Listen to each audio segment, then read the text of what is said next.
আসসালামু আলাইকুম। আসেন একটা জিনিস দেখাই।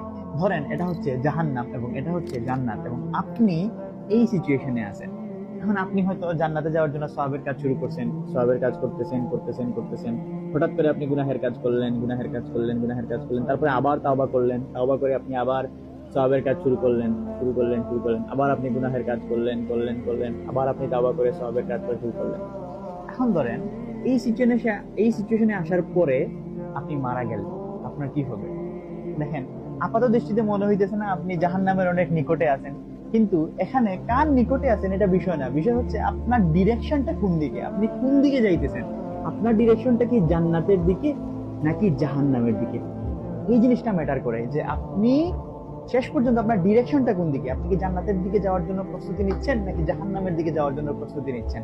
এখন এই জিনিসটা কেন দেখাইলাম, আমরা অনেকেই মনে করি যে আমরা হয়তো অনেক বেশি গুনাহের কাজ করে জাহান্নামের অনেক নিকটে চলে আসছি এবং আমাদের মনে হয় ফেরার কোনো পথ নাই। কিন্তু আপনি যদি এই সিচুয়েশনে থাকার পরে তাওবা করেন এবং ফিরে আসেন, জাস্ট একটা ইউ টার্ন, আপনি যদি এই ইউ টার্নটা নেন এবং আপনার দিক যদি জাহান্নাম থেকে ফিরিয়ে জান্নাতের দিকে নিয়ে যাইতে পারেন, বুঝতেছেন কি হবে?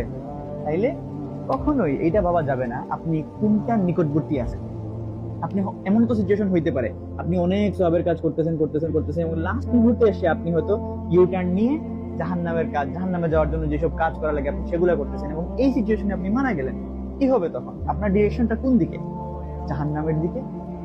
তাই যতক্ষণ আমাদের শ্বাস প্রশ্বাস বাকি আছে, বেঁচে আছি, উই হ্যাভ অপরচুনিটিস, আমাদের এই সুযোগটা আছে তাওবা করার, ক্ষমা চাওয়ার। আর আল্লাহ সুবহানাহু ওয়া তাআলা তো আমাদেরকে ক্ষমা করার জন্যই আছেন।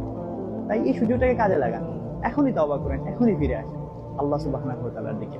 আসসালামু আলাইকুম।